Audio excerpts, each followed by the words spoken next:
Algunas escenas de este programa han sido recreadas. En lo profundo de las colinas de Arkansas, un ejército de extremistas conspiró para derrotar al gobierno estadounidense. Difundieron una doctrina de odio, asesinato y genocidio.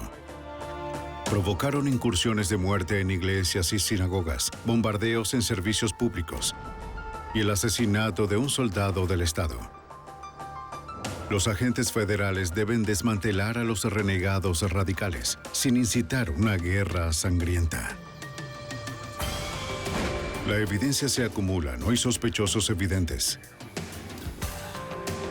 Asesino en serie prófugo.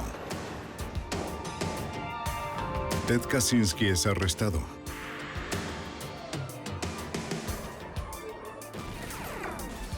Fugitivo aún prófugo. Los archivos del FBI. En 1984, un trágico asesinato llevó a los agentes al aterrador mundo del terrorismo. La policía se comprometió a desmantelar la violenta facción que se atribuyó la responsabilidad. Soy Jim Kallstrom, exdirector del FBI en Nueva York. El grupo radical tenía una doctrina de limpieza racial y ataque contra las libertades básicas. La búsqueda de justicia del FBI se degeneró en un enfrentamiento brutal contra terroristas impulsados por el odio. La hermandad del odio. Junio de 1984. Condado Sevier, Arkansas. Una zona rural a lo largo de la frontera de Oklahoma. Winona Bryan conduce al sur por la autopista 71. Winona es maestra en una escuela local. Viaja con su hijo y su sobrino para reunirse con su esposo para almorzar. Su nombre es Louis Bryan, un patrullero de la policía de Arkansas.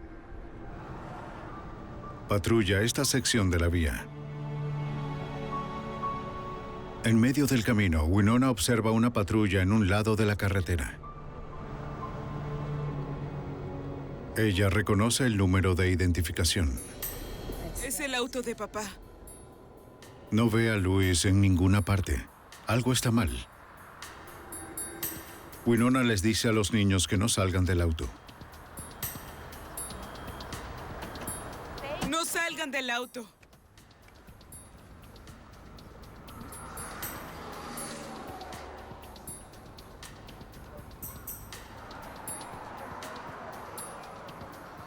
Luego lo ve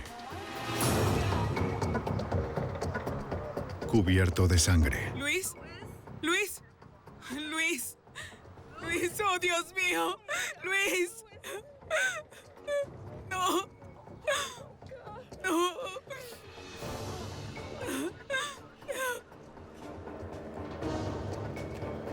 Winona lucha por mantener la calma mientras utiliza la radio para pedir ayuda. ¡Oficial caído! ¡Oficial caído! ¡Necesito ayuda! ¡Oficial caído!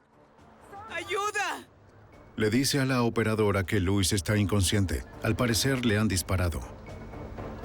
¡Por favor, envíen a alguien! ¡Le han disparado! ¡Por favor!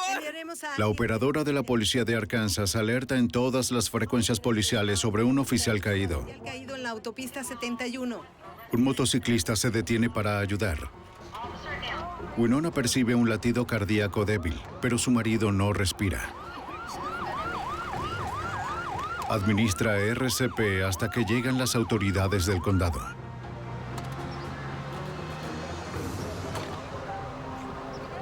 Señora, tranquilícese, por favor. ¡No! Necesito refuerzos. Necesito refuerzos. Los paramédicos llevan rápidamente a Bryan a un hospital cercano, donde lo declaran muerto.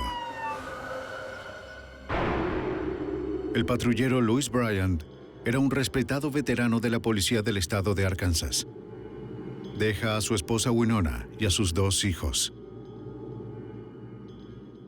A solo minutos del tiroteo, el alguacil del departamento de DeQueen, Arkansas, recibe una llamada desesperada. Un conductor de la autopista 71 reporta haber visto una camioneta azul y marrón abandonando la escena. Remolcaba una casa rodante.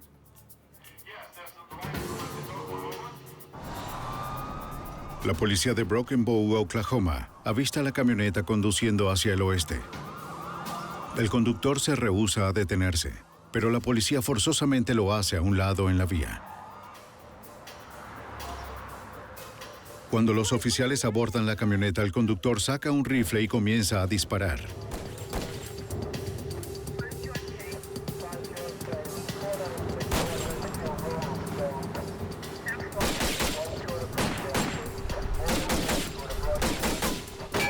La policía dispara al sospechoso en el hombro. En ese momento saca una pistola calibre 45 y continúa disparando.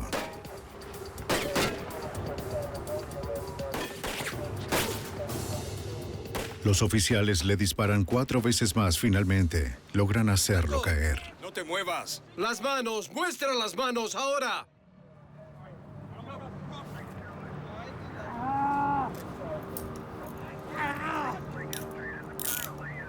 La policía registra al sospechoso herido y encuentran su licencia de conducir y lo identifican como Richard Wayne Snell de Stephenville, Texas. En un hospital cercano, la policía interroga a Snell. El sospechoso confiesa haber disparado al patrullero. Snell dice a la policía que tiene órdenes de arresto pendientes en Texas e intentaba escapar de su detención. Cuando Brian se aproximó al auto, Snell comenzó a disparar.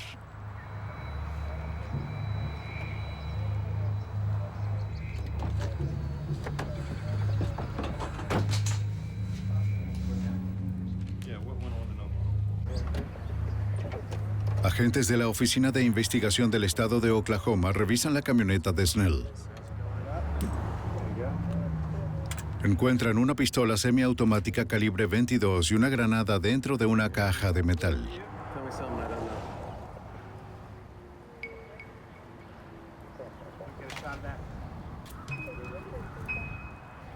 También encuentran cables sospechosos conectados a la parte inferior de la columna del volante que conduce a la ventilación del aire acondicionado. Chicos, tenemos cables sospechosos. Temen que la camioneta sea una trampa.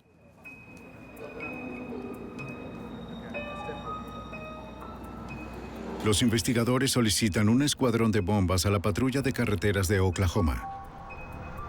Los técnicos revisan el auto cuidadosamente.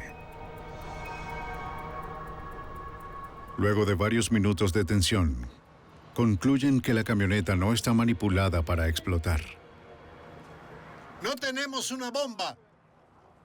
El registro del vehículo culmina.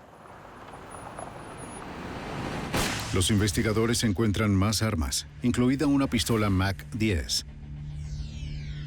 También encuentran folletos impresos por un grupo de supremacistas blancos llamado El Pacto, La Espada y El Brazo del Señor. El grupo aboga por el derrocamiento violento del gobierno de los Estados Unidos. En los folletos piden el asesinato de los agentes del gobierno y el exterminio de los judíos y los negros. La policía llama al agente Bill Buford de ATA. Junto a otros investigadores federales, Buford ha estado tratando de establecer un caso penal contra el PEB durante casi 2 años. Buscando evidencia, Buford hace un descubrimiento escalofriante. En la camioneta había un maletín. Dentro de este habían muchas notas que este individuo juntó, diferentes mapas. Y una de las cosas que llamó mi atención fue un mapa, al parecer, de mi casa. La calle donde estaba ubicada y las diferentes casas alrededor. Eso me causó un poco de consternación, por decirlo menos. Luego pudimos establecer que también había estado vigilando a un juez federal y a un fiscal de los Estados Unidos, a un agente del FBI, por cualquier motivo, ya sea que solo quería conocer nuestra dirección o si estaban anticipando represalias por algo, cualquier motivo. Eso solo lo dejamos a nuestra imaginación. Buford examina las armas encontradas en la camioneta. Una de las cosas que atrajo mi atención casi de inmediato es que el MAC-10 tenía un silenciador. El silenciador es de fabricación casera, pero muy sofisticado. Bill Buford cree haber visto uno igual, que fue confiscado tan solo 3 meses antes. A principios de abril, la policía de Missouri atrapó a 3 hombres robando una plataforma de remolque. En su posesión tenían pistolas semiautomáticas calibre .45, una escopeta recortada y una MAC-10, convertida en un arma automática con silenciador casero. De acuerdo al informante, los 3 hombres eran miembros del PEB. Ambos silenciadores se ven exactamente iguales y sentí que esto podía ser una pista si lográbamos determinar que estos 2 silenciadores fueron fabricados por las mismas personas y establecer que provenían del grupo PEB. Imágenes reales. 5 días luego del tiroteo, el 5 de julio de 1984, el patrullero Louis Bryant es sepultado. Al funeral asisten el gobernador Bill Clinton, Hillary Clinton y más de 1000 policías. El gobernador Clinton hace que la investigación de los grupos extremistas sea una prioridad. Compuesto por miembros de ambos distritos, presidido por el coronel Goodwin para trabajar en estos casos. Los agentes estatales y federales investigan más detalladamente la conexión de Snell con el PEB. El arma homicida en el caso Bryant era un revólver .45 Colt Commander. 18 meses antes, el arma había sido robada en una tienda de empeños en Texarkana, Arkansas. El dueño recibió 3 disparos en la parte trasera de la cabeza. Los análisis de balística muestran una bala recuperada de la víctima, que fue disparada por una Ruger calibre .22, la misma Ruger calibre .22 que se encontró en la camioneta de Snell. Según los registros, el líder de la PEB compró esa Ruger años antes. Está bien, gracias. Los agentes ahora tienen suficiente evidencia para someter al líder de la PEB a comparecer ante un gran jurado federal por cargos de armas. Bill Buford se dirige a Mountain Home, Arkansas, para entregar la citación al líder de la PEB en su recinto de 200 acres. Los informantes y la vigilancia indican que el recinto está fuertemente protegido. Varias estructuras se muestran en las fotos de vigilancia. Los agentes saben que el recinto está habitado por el líder de la PEB y aproximadamente 65 hombres, mujeres y niños. No saben mucho más. Los investigadores de la ATA tenían conocimiento sobre la PEB hace varios años. La organización había evolucionado de un grupo religioso a una milicia violenta de derecha. Cuando la ATA comenzó a pensar que esto realmente era más que un grupo de estudio bíblico, fue ahí cuando fuimos conscientes de la gran cantidad de organizaciones de derecha que venían haciendo su entrenamiento militar allí. Según los informantes, grupos extremistas como la Nación Aria, el Posse Comitatus y la Orden visitaban frecuentemente el recinto. Algunos miembros de bajo nivel de la PEB habían sido arrestados por cargos de armas. Pero el liderazgo del grupo siempre logró evadir los juicios por todo, excepto por delitos menores. Buford esperaba que hoy marcara el comienzo del fin de esta peligrosa organización. El agente Buford encuentra a un hombre en la puerta principal que se identifica como Kerry Noble, el segundo al mando del grupo. Entró al recinto y poco tiempo después regresó y dijo, bien, el líder del grupo se reunirá con usted, pero solo con usted. Además, debe ir desarmado y debo registrarlo para asegurarme de eso. Buford se compromete a entregar su arma a otro agente de la ATA. Permite que el hombre lo registre. Sabe que entrar al recinto solo y desarmado es peligroso, pero no hay otra alternativa. Si una de las personas que trabajaba para mí o uno de los agentes bajo mi supervisión hubiera querido entrar, no lo habría permitido, pero en ese momento parecía lo correcto. Lo que está en juego es demasiado alto.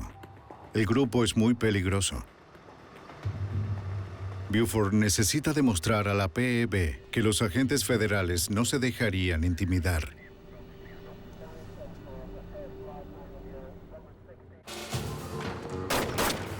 En Arkansas, el patrullero estatal Louis Bryan es asesinado a tiros durante un procedimiento de tránsito rutinario. Los investigadores descubren armas que relacionan al asesino de Bryan con un grupo de supremacistas blancos violentos que se hacen llamar el Pacto, la Espada y el Brazo del Señor. El agente Bill Buford de la ATA ingresa al recinto fuertemente resguardado por el grupo para entregar una citación, solicitando al líder del grupo que comparezca ante un gran jurado federal. El agente de la ATA entra solo y desarmado. La vista era impresionante. Parecía un área comunitaria de edificios, pero mientras mirábamos más de cerca, podías notar que esos edificios eran estructuras de piedra muy bien hechas. Si se observaba de cerca, se podían ver los bunkers excavados alrededor del complejo en sí. Buford confronta al líder de la PEB cara a cara. Tengo una citación en mi chaqueta.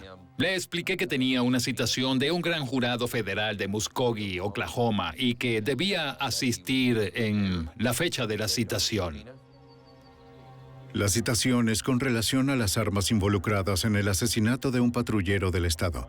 Los investigadores han rastreado algunas de las armas hasta la PEB. Me preguntó si iba a ser arrestado. Le aseguré que esto solo se trataba de comparecer ante el jurado. No había una orden de arresto y no iba a ser arrestado. El líder tomó la citación. Sus hombres escoltan a Buford fuera del recinto. Cuando el líder de la PEB eventualmente aparece ante el gran jurado, niega conocer a Richard Wayne Snell, el hombre que confesó el asesinato del patrullero Louis Bryan. También afirma que desconoce cómo las armas rastreadas terminaron en posesión de Snell.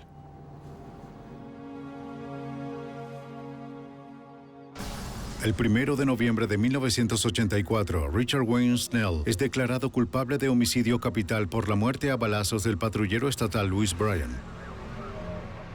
Es condenado a cadena perpetua sin posibilidad de libertad condicional.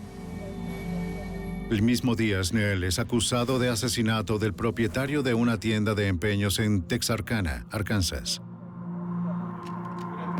En el invierno de 1985, el FBI, la ATA y el despacho del fiscal de Arkansas avivan las llamas de la PEB. El agente especial del FBI, Jack Knox, consigue un informante clave que afirma que PEB está involucrada en actos de terrorismo doméstico. Describió algo denominado viajes por carretera, en los cuales él y otros 2 miembros de la PEB fueron asignados por el líder para buscar negocios o establecimientos para saquear negocios judíos que podrían atacar. Según el informante, 2 años antes del asesinato del patrullero del estado de Arkansas, varios miembros de la PEB habían incendiado un centro comunitario judío en Bloomington, Indiana.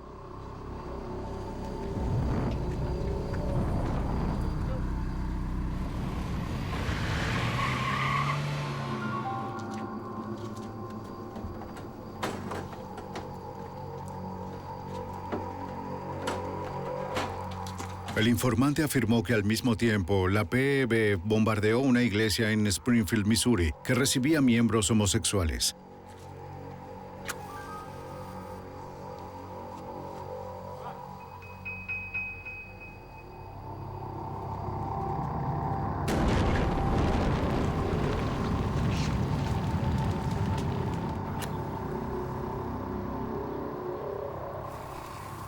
También afirmó que 3 meses después, la PEB intentó bombardear un importante gasoducto de gas natural en Fulton, Arkansas, para interrumpir el suministro en todo el Medio Oeste.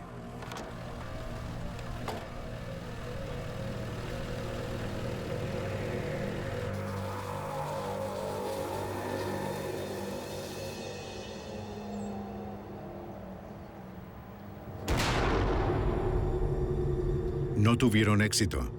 La tubería no se dañó.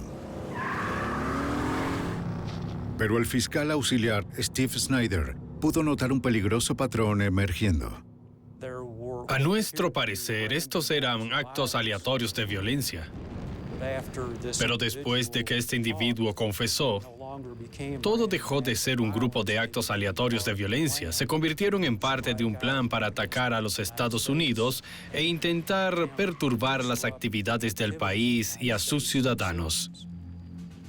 La PEB había evolucionado de un culto religioso a un grupo de terroristas domésticos quienes habían declarado la guerra a los Estados Unidos. En marzo de 1985, un segundo informante, un exmiembro de la PEB, proporciona más información sobre la organización. Él da detalles sobre las armas de fuego y explosivos que son fabricados y utilizados por el grupo. Le dice a los investigadores que hay una fábrica de máquinas dentro del recinto donde la PEB fabrica granadas y silenciadores y las transforman por completo de armas semiautomáticas a automáticas. También afirma que el grupo ha obtenido un poderoso cohete antiataque, comúnmente llamado Ley. El informante del FBI reporta que la PEB está construyendo un tanque blindado y que se han colocado minas terrestres alrededor del perímetro del recinto. También proporciona una lista de las infracciones interestatales cometidas por el grupo, incluyendo el transporte de vehículos robados, fraude por correo y el robo de propiedad gubernamental. Basándose en las declaraciones del informante, el abogado estadounidense busca obtener una orden para registrar el recinto de PEB por armas ilegales y explosivos. El fiscal auxiliar Snyder tiene la intención de usar RICO, un estatuto federal contra crimen organizado, para enjuiciar a la PEB. El estatuto permite a las autoridades arrestar y condenar a los líderes de organizaciones criminales basándose en un patrón de actividades ilegales. El Estatuto RICO permite establecer una pena máxima de 20 años, a diferencia de una condena por armas y violaciones por armas de fuego, la cual acarrea una condena menor. Así que es un delito más severo. Los investigadores discuten cuál es la mejor manera de entregar la orden. Bill Buford se opone a un acercamiento tocando la puerta. Para mí era evidente que estábamos lidiando con una organización muy militante. De hecho, no íbamos simplemente a llegar y decir, oigan, somos el gobierno federal, estamos aquí para ver su recinto. No nos iban a permitir hacer eso. Para reducir el riesgo de un enfrentamiento violento, el FBI empleará al recién conformado equipo de rescate de rehenes para ejecutar las órdenes de arresto. El ERR se estableció en 1982 como una unidad de lucha contra el terrorismo para trabajar tanto dentro como fuera de las fronteras de los Estados Unidos. En 1985, el agente especial Danny Colson es nombrado comandante de la ERR. La ERR es un escuadrón de asalto. Es su trabajo entrar en un área crítica y neutralizar a los terroristas y rescatar a los rehenes. Pero esta no era ese tipo de situación. Estas personas están muy bien armadas. Ellos eran arriesgados y queríamos evitar un tiroteo. Colson establece un puesto de control en Branson, Missouri. La ERR está conformada por dos grupos élite. Básicamente, teníamos un elemento francotirador y un elemento operador. Los francotiradores eran responsables de reunir la inteligencia para cubrir a los operadores, y la mayor parte del equipo estaba formada por operadores. El agente Buford, quien había estado dentro del recinto, informa a Colson sobre el diseño. La carretera principal de grava, la puerta principal donde la propiedad bordea la orilla de un lago artificial. La primera fase de la operación es una misión de reconocimiento. No se puede dirigir y controlar una situación de crisis a menos que el comandante haya hecho un reconocimiento. Debe entrar y observar el área. Debe saber cómo es la estructura, dónde se relaciona una con otra y cuál es la mejor vía de aproximación para acceder en la menor cantidad de tiempo. Esta noche, Colson y su equipo serán los invitados no deseados de la PEB.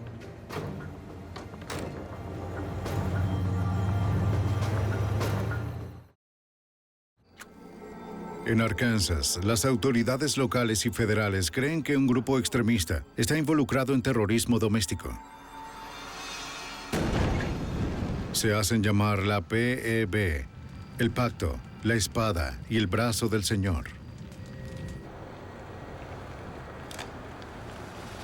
El escuadrón de rescate del FBI se prepara para entrar al recinto fuertemente asegurado. El comandante del ERR, Danny Coulson, le proporciona al equipo el reconocimiento antes de entrar. El trabajo del equipo de reconocimiento es reunir información sobre la infraestructura del grupo, sus edificios, el personal y sus armas mientras evaden los patrulleros armados de la PEB. El agente de la ATA, Bill Buford, actuará como guía para el ERR. Ha estado dentro del recinto y conoce la estructura. Había hecho tantos trabajos en la PEB y pasado tanto tiempo en el bosque alrededor del recinto que tenía una muy buena noción del área, las estructuras del recinto, y había elaborado un plan de incursión para mí sobre lo que sentía que era la manera de ejecutar esto sin peligro. El agente especial del FBI, Danny Coulson, sabe que la PEB está armada y es muy peligrosa. Estos individuos tenían rifles de asalto, tenían capacidad de visión nocturna, tenían un excelente sistema de comunicación, estaban bien entrenados, practican tradecraft, que es práctica de puntería. Aún así, Coulson tiene toda la fe en su equipo. El ERR tiene excelentes habilidades de patrullar y fue solo cuestión de depender de nuestro entrenamiento. Se mueven con cautela, se mueven muy despacio. Se desplazan arrastrándose, se detienen y escuchan. Miran y confían en sus sentidos. Enviaremos a una persona al punto. Él va a registrar la zona y observarlo con equipos de imagen térmica. Va a escuchar el sonido del bosque. Si algo interrumpe eso, sabrá que hay alguien que no debe estar ahí. El equipo divisa guardias de la PEB patrullando el recinto.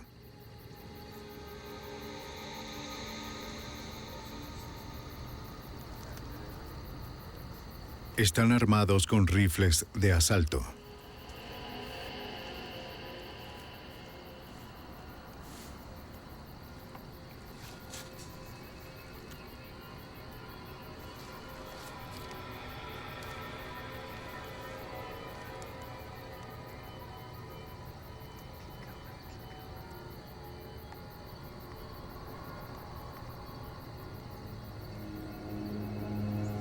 Finalmente nos indicó que era seguro y trasladamos al resto de la patrulla. Ingresamos hacia el otro lado y teníamos resguardo en la parte trasera para estar seguros de que nadie venía a emboscarnos. Lo que más me preocupaba, por supuesto, era el cohete Ley. No tienes que ser un gran tirador con un cohete Ley para acabar con muchas personas. Si llegaban a sacar un tanque ligero o un búnker y lo disparaban en mi perímetro, podrían haber matado a mis agentes. El equipo de reconocimiento finalmente encuentra el camino al recinto principal. Los miembros de la PEB, al igual que sus familiares, duermen dentro de los edificios.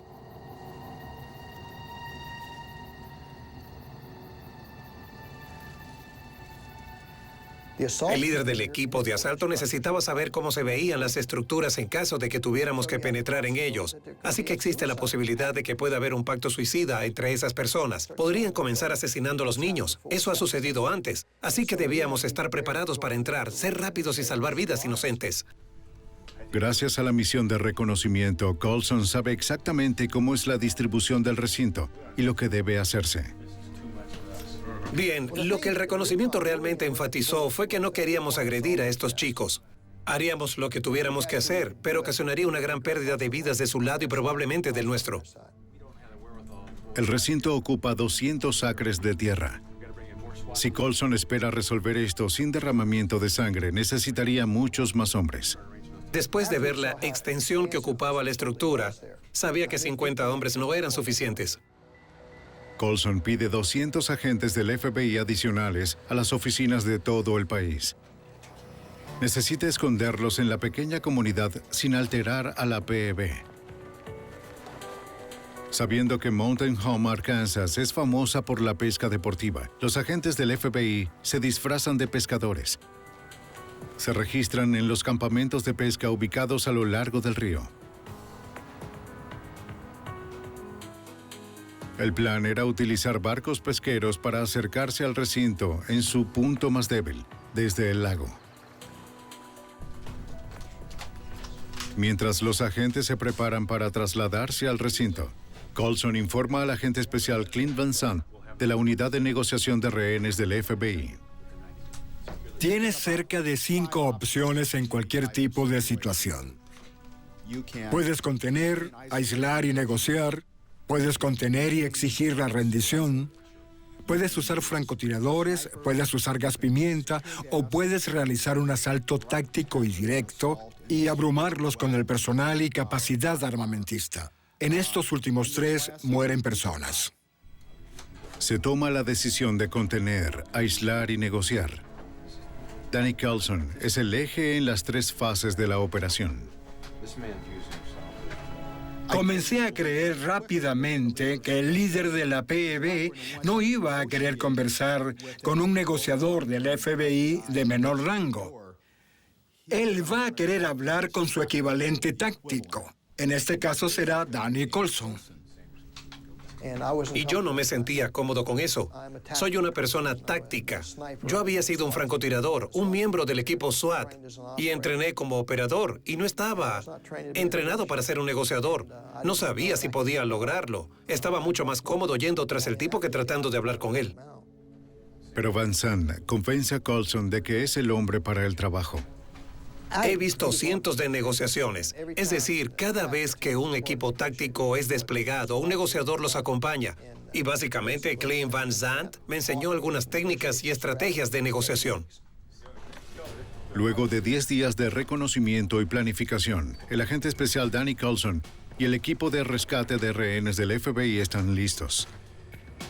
Más de 200 agentes policiales están listos para rodear a una de las milicias más peligrosas y fuertemente armadas del país.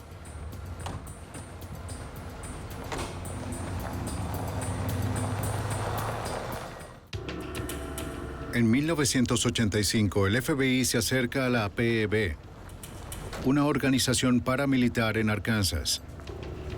Miembros del grupo son sospechosos de terrorismo doméstico y homicidio.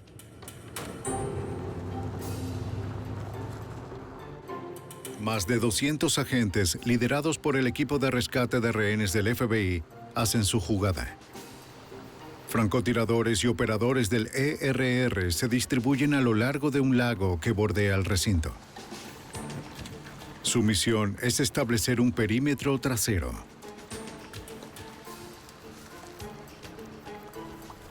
Unidades del ERR adicionales se encuentran en el bosque, flanqueando el recinto principal. La ATA, junto a la Policía Estatal de Arkansas y la Patrulla de Carreteras de Missouri, establecen bloqueos. Su trabajo es evitar que los integrantes de PEB entren o abandonen el recinto.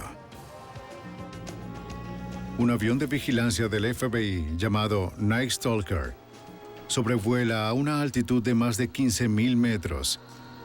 El sistema de imágenes térmicas a bordo del avión monitorea el movimiento de todo el recinto. Agente especial del FBI, Danny Coulson. Se puede ver todo lo que sucede en tierra. Vimos personas de PEB de pie y hablando entre sí en pequeños grupos alrededor del recinto. Pudimos ver cada animal, cada ciervo, cada coyote, conejos corriendo por el suelo, lo que nos dio una tremenda ventaja porque podíamos usar este vehículo, este avión para ayudarnos a establecer nuestro perímetro. Podía ubicar a mi personal alrededor de los puestos de escucha. También podía ubicar al personal alrededor de las patrullas. Coulson dirige la misión desde un vehículo de mando y controla cerca de la puerta principal del recinto. El agente especial del FBI, Clint Van Sant, un negociador del FBI, informa a Coulson. Era muy prudente ir de noche y hacerlos despertar la mañana siguiente y descubrir que nos aproximamos a ellos sin alertarlos. Pudimos llevar la situación al límite, pero no lo hicimos porque queríamos resolverlo de forma pacífica.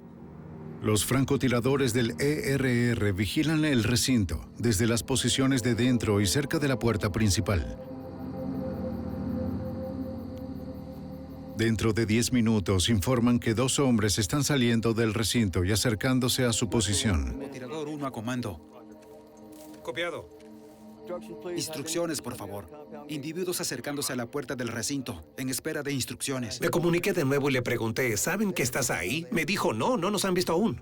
El francotirador le dice a Coulson que uno de los hombres tiene un rifle de asalto. El otro tiene una pistola. Los individuos se acercan al puesto. Coulson les indica a sus hombres que confronten a los guardias de la PEB. Les dije, le dan la orden, le gritan y les dicen que son el FBI. ¿Me copian? Diles que vuelvan al recinto. El mensaje que eso envía es, podríamos atraparte. Pero elegimos no hacerlo. Básicamente, estamos aquí como una fuerza, pero venimos en paz. FBI, regresen al recinto, ahora. FBI, regresen al recinto ahora. Ahora. Regresen ahora.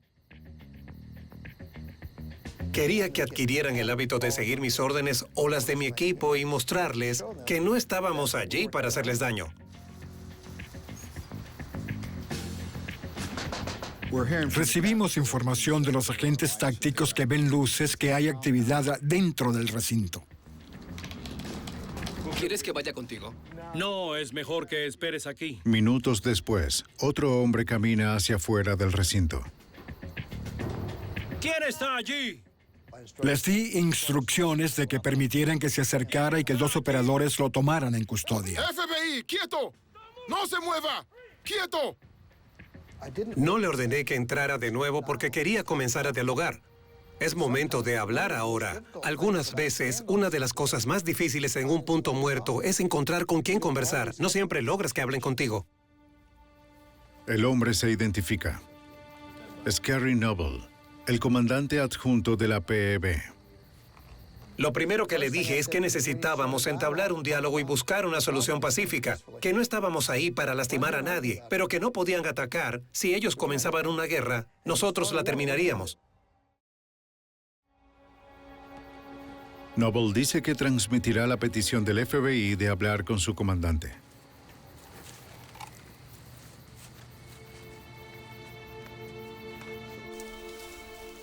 Al amanecer, agentes federales y policía local han rodeado por completo el recinto. Los medios de comunicación de alguna manera descubren la historia y se reúnen a lo largo de los accesos. Los agentes establecen una línea telefónica directa al recinto. Poco tiempo después, el agente Coulson recibe una llamada. El operador me llama y dice, es él, y era su líder.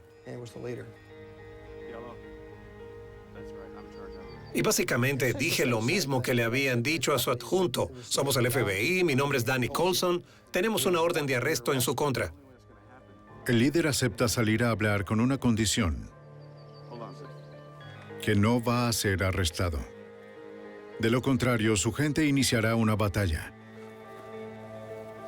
Coulson acepta su condición. Tiene 5 minutos. Van Zandt prepara a Coulson para la reunión. Como experto en ciencias del comportamiento, Van Zandt cree que el líder solo responderá a otro comandante. Como comandante militar le dije que no podía llevar un arma larga o un rifle para este tipo de reuniones, pero sí sus pistolas 9 milímetros. Así se podrían satisfacer sus expectativas de cómo debe ser el comandante táctico del FBI. Estaría más dispuesto a dialogar, más dispuesto a negociar. Coulson se aproxima a la puerta principal. Siempre debes demostrar que estás a cargo, pero también debes lograr hacerlo salir. Debes hacerlo hablar. No es solo acercarte y darle órdenes, debes hacer que hable contigo. La tensión se acumula para una posible confrontación violenta. Los francotiradores del FBI enfocan su mirada en el líder de la PEB y sus guardias. Y debes entender que este es un hombre que pensó que éramos literalmente el diablo. Así que tratar de crear un vínculo de confianza en la vía con 2 ejércitos enfrentándose entre sí, con una impresionante potencia armada, es algo muy difícil de hacer. Coulson le dice al líder de la PEB que el FBI está ahí para confiscar granadas, rifles de asalto, el cohete antitanque Slay y todas las armas ilegales almacenadas en el recinto. Realmente no describí las fuerzas. Solo dije que estábamos ahí. Hemos estado aquí. Sabemos lo que ocurre aquí. Y en este punto quería seguir siendo el enemigo sin rostro. Lo que recibí de él fue diálogo, que es lo más importante. Pero lo que no obtuve fue la rendición. No estuvo de acuerdo con nada. Solo estaba de acuerdo en volver y entrar y orar al respecto. Bien, respeto eso. Previamente habíamos acordado que si salía, volvería a entrar. Y eso es muy importante. Tienes que mantener esa confianza. Coulson y Van Sant no tienen otra opción que respetar su acuerdo. Permiten que el líder regrese al recinto. Imágenes reales. El primer día y la primera noche del asedio pasa sin incidentes ni resolución. El segundo día del asedio, el comandante de la PEB solicita otra reunión. Esta vez aparece vestido con ropa de batalla. El cambio de su ropa es algo importante. Cuando el líder de la PEB usa ropa táctica, está tomando en serio la presencia de un comandante táctico. El líder de la PEB le dice a Coulson que hay personas dentro del recinto que están preparadas para hacer un asalto. Mi paciencia se estaba agotando en ese momento. Y le dije, ¿contra quién vas a luchar? ¿No nos has visto? ¿No sabes dónde estamos? Vamos a usar fuerza letal sobre ti si vienes con armas y te aproximas a mi perímetro. ¿A quién vas a dispararle? Ni siquiera nos has visto. ¿Cómo vas a hacer para dispararnos? Es como luchar con fantasmas sin saber quién te dispara. Ahora entra allí y convéncelos de salir ahora mismo. El líder le dice a Coulson que está listo para salir, pero no puede controlar a todos dentro del recinto. Y me dijo, necesito ayuda. Hay un hombre que es nuestro guía espiritual y necesito sus consejos y su ayuda para convencer a estas personas de salir de allí. Le dije, ¿quién es? Respondió, es Robert Millar. Robert Millar es una figura muy conocida en el mundo secreto de los extremistas de derecha. Es una solicitud inusual, pero para Van Sant es un punto de inflexión en la negociación. ¿Esta situación iba a ser resuelta con las balas o se iba a resolver por la confianza? ¿Balas o confianza? ¿Cuál será la elección? Para Coulson es el momento de la verdad. Él sabe que si el tiroteo comienza, no se puede saber cuándo terminará.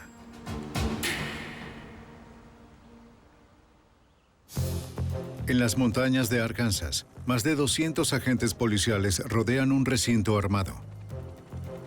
En el interior hay un grupo de violentos extremistas de derecha, el Pacto, la Espada y el Brazo del Señor. El líder de la PEB solicita ver a Robert Millar, su guía espiritual. El agente especial del FBI, Danny Coulson, decide usar a Millar para ayudar a convencer a los miembros de la PEB de abandonar el recinto. Esto va totalmente contra las políticas del FBI. Traer a un cómplice a una negociación de una situación de crisis no solo para negociar, sino para acceder al recinto. Y pensé que valía la pena dado el riesgo tan grande al que nos enfrentábamos. El FBI trae a Millar desde Oklahoma. El agente especial Clint Van Sant intenta convencer a Millar que lo mejor para los intereses del grupo sería ayudar a poner fin al enfrentamiento. Le dije, si eres capaz de hacer esto, si eres capaz de resolver esto pacíficamente, serás conocido como el pacificador de tu movimiento. Le dije, no digo esto para agradarte, lo digo para que entiendas que tienes mucho en juego y podías notar que lo estaba pensando. Fue en ese momento que pensé que se había puesto de nuestro lado. Está de nuestro lado, va a hacerlo. Eran todas nuestras fichas. Decíamos, vamos a apostar por este hombre que va a transmitirles el mensaje que Dan y yo y todos los demás hemos estado intentando entregar los últimos 4 días. Ahora, él va a cerrar el trato.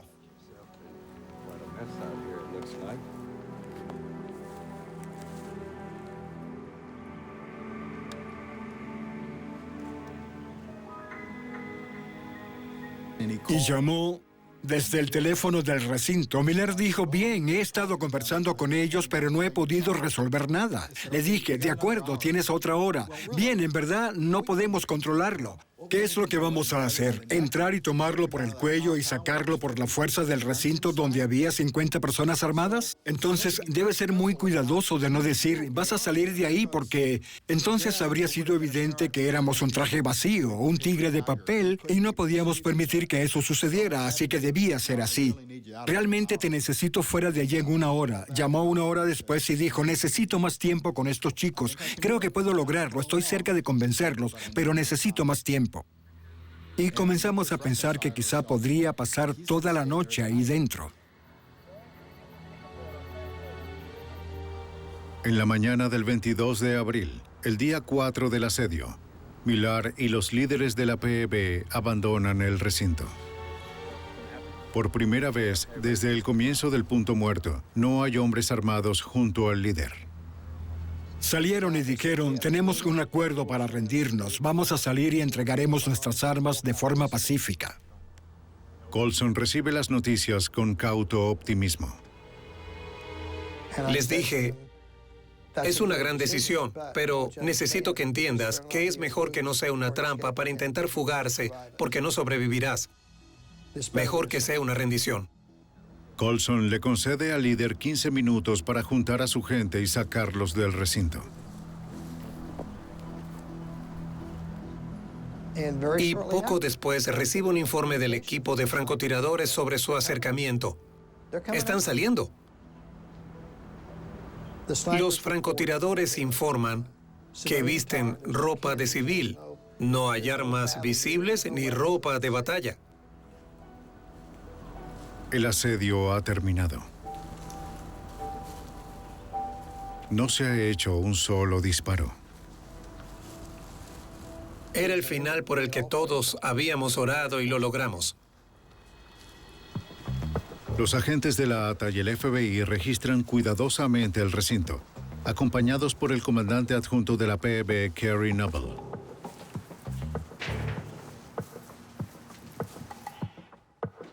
En el transcurso de varios días, recuperan cientos de armas automáticas, granadas de mano caseras y minas terrestres, así como cajas detonadoras y explosivos de plástico. Los agentes encuentran un cohete antitanque Ley cerca de la casa del líder. Encuentran 30 galones de cianuro almacenado dentro de barriles de acero. Los agentes creen que la PEB pretendía utilizarlos para contaminar los suministros municipales de agua. Los investigadores también encuentran un auto blindado chapado en acero, equipado con una ametralladora completamente automática. En el juicio, el líder del pacto, la espada y el brazo del señor es condenado a 20 años de prisión por violaciones federales RICO. Kerry Noble, el comandante adjunto de la PEB, recibe una condena de 5 años por violaciones por arma de fuego. Hoy habla públicamente sobre los peligros de los grupos de odio y los cultos destructivos. Richard Wayne Snell, ya cumpliendo una condena perpetua por el homicidio del patrullero del estado de Arkansas, Louis Bryan, es declarado culpable de asesinar al dueño de una tienda de empeños. Es sentenciado a muerte. El 19 de abril de 1995, a las 9:16 de la noche, Snell es ejecutado con una inyección letal. Al día de hoy, el recinto de la PEB no es más que una colección de chozas abandonadas, ruinas y piedras.